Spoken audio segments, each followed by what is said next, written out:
Ayan po mga kabida, isang magandang oras sa lahat at welcome po sa aking channel. Eto po, magbigay lang po tayo ng reaction po mga kabida. Dito ho sa challenge ng ilang mga law experts kay Ombudsman Boying Rimulya mga kabida.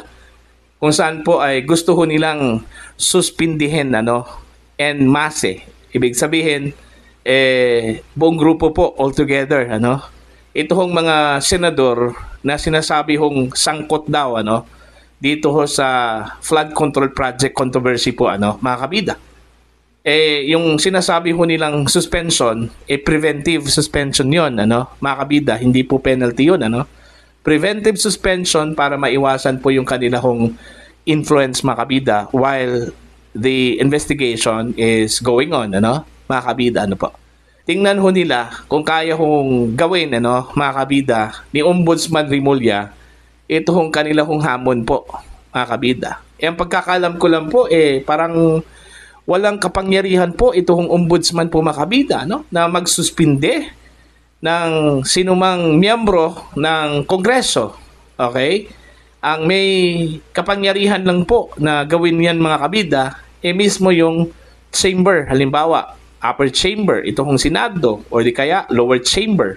Itong House of Representatives po mga kabida, 5 votes of majority yun yung pagkakalam ko po at batay sa provision po ng ating saligang batas po mga kabida Okay, eto babasahin ko lang po itong article po ng Daily Tribune mga kabida.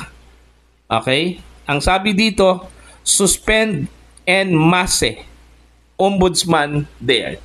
Alright, ito po, babasahin ko lang Several law experts have urged Ombudsman Jesus Crispin Rimulya to issue preventive suspension orders on members of the Senate implicated in the flood control scandal to test the resolve of the chamber in dealing with its members accused of irregularities.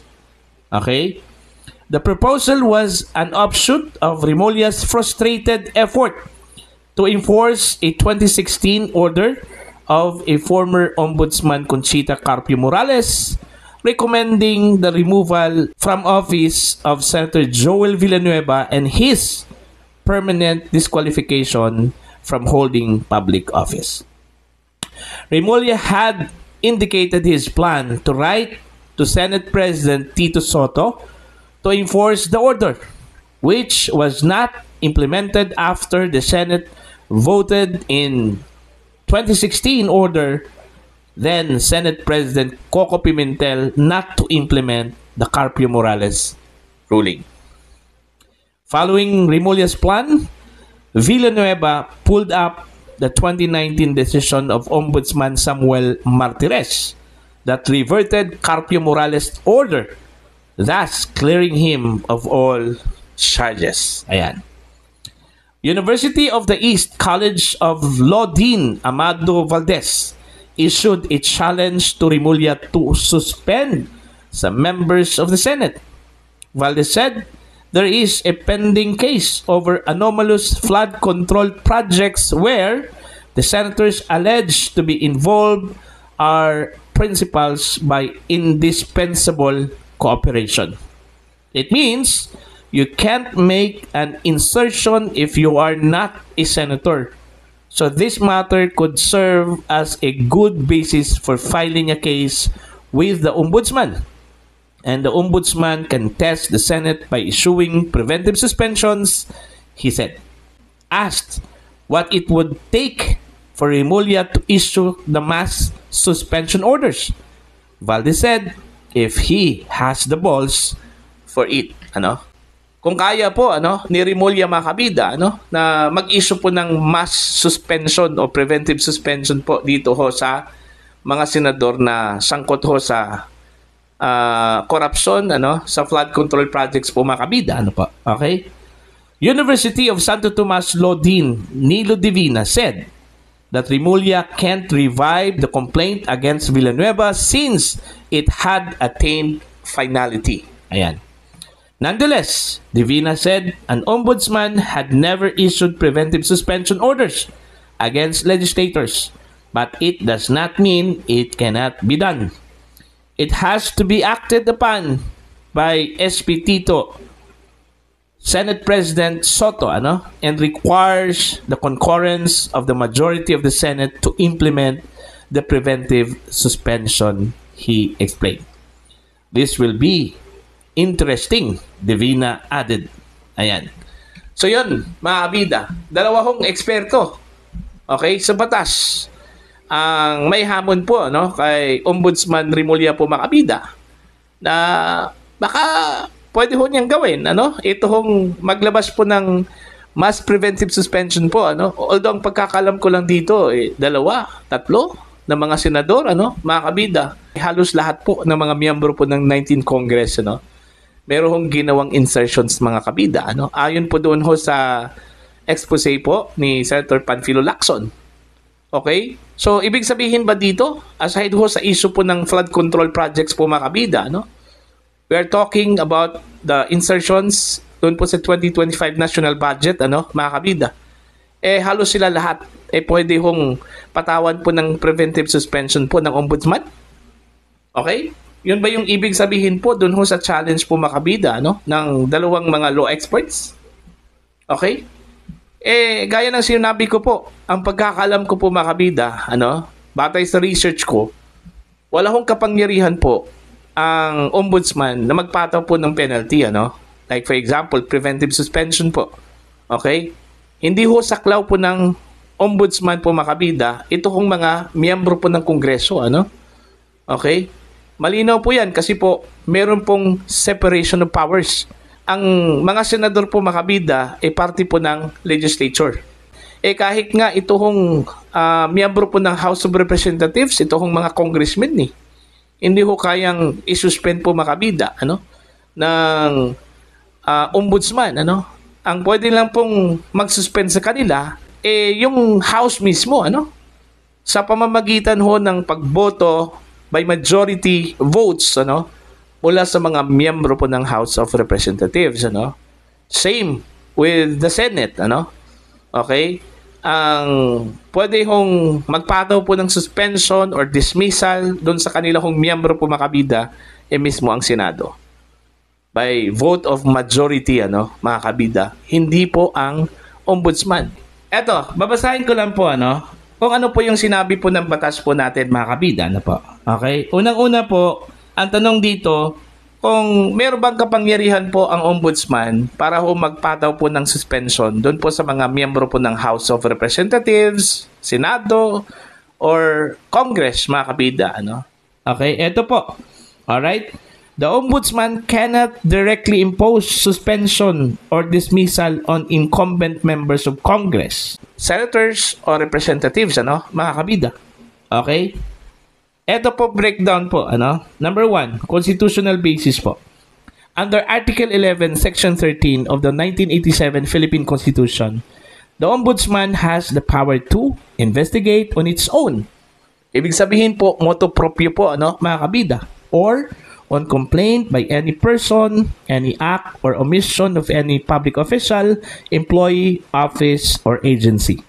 But this power to investigate does not automatically include the power to discipline or suspend certain officials who are impeachables or co-equal constitutional officers, such as, number 1, President, Vice President, members of the Supreme Court, members of the Constitutional Commission, the Ombudsman himself, and by principle of separation of powers, this limitation has extended to members of Congress. Ayan, malinaw po yan. Number 2, separation of powers. Okay? By reason of separation of powers, mga kabida, members of Congress, senators, and representatives belong to a co-equal branch of government. Because of this, the Ombudsman cannot directly suspend or remove them. Only the House of Representatives or the Senate may discipline their own members under, ito po, Article 6, Section 16, Paragraph 3 of the Constitution. Ano po yung sabi po ng ating saligang batas po, mga kabida? Each member may determine the rules of its proceedings, punish its members for disorderly behavior, and with the concurrence of 2/3 of all its members, suspend or expel a member. Malinaw po yun, ano? Okay? Yung chamber lang po ang may kakayahan po, may kapangyarihan to suspend or expel any member of that chamber. Ang ibig sabihin po ng chamber, pwede ho Senado, upper chamber, or House of Representatives, or lower chamber po, ano, mga kabida. So, while the ombudsman can investigate and file criminal or administrative cases, the implementation of any disciplinary action like suspension or expulsion must come from the concerned chamber itself. What the ombudsman can do: investigate and find probable cause against a senator or congressman, file criminal cases before the Sandigan Bayan or the courts, recommend administrative actions to the concerned chamber, house, or Senate, ano? So dito na ho papasok po. Pwede hong mag-recommend ang ombudsman na isuspend po ng Senado, ito hong mga miyembro po ng Senado na gumawa po ng paglabag ho sa batas or gumawa po ng hindi ho kaya-aya po mga kabida while they are public officials, ano? Mga kabida. Okay? But the execution of administrative penalties like suspension or dismissal is beyond the ombudsman power when it involves lawmaker. So, yun po, malinaw. Hindi ko nga alam kung saan po nanggaling yung basis po ng dalawang eksperto ng batas, ano? Okay? Ito hong si Attorney Amado Valdez at Attorney Nilo Divina, ano? O bakit po naisipan po nilang i-challenge ito hong si Ombudsman Boying Rimulya, no? Na maglabas po ng preventive suspension, ano? I-suspend ito hong mga miyembro po ng Senado, ano? By group, kasi halos lahat po sila dito, ano? Allegedly involved po dito sa insertions, ano? Sa 2025 national budget, ano? Ito hong mga miyembro po ng 19th Congress po, mga kabida. Okay? Now, kung halos lahat po ang involved po dito at subject for possible suspension or preventive suspension, sino po ang magsususpend sa kanila, ano? Malinaw po sa batas, mga kabida, they can be suspended, okay, or dismissed by virtue of majority vote, 2/3, okay, of the members of the chamber, ano? Like the Senate.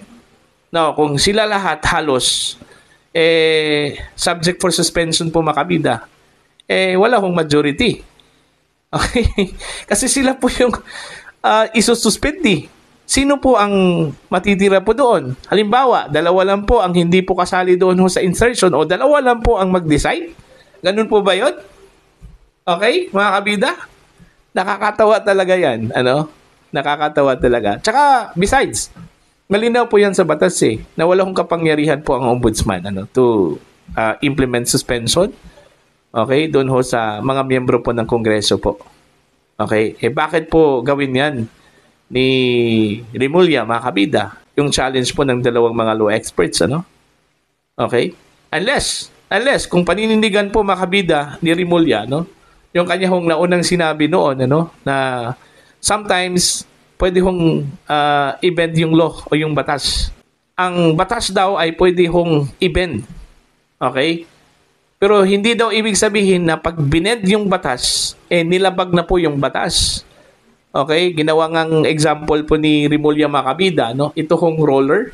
Kung i-bend lang daw yung roller, mga kabida, hindi daw ibig sabihin na break yung roller. Na-bend lang po. Iba yung na-bend, iba yung na-break. Okay?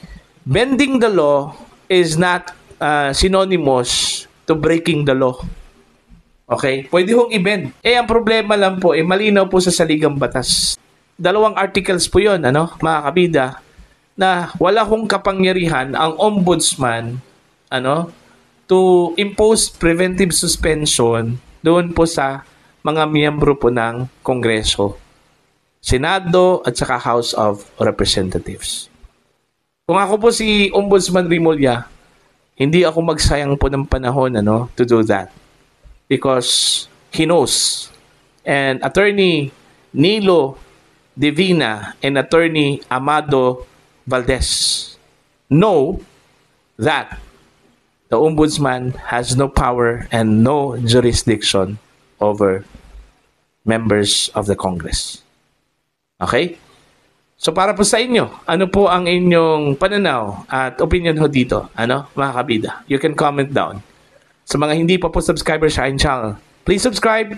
Just click the subscribe button, click the notification bell, click all para updated po kayo mga kabida sa aking mga uploads. Maraming salamat po sa inyo lahat.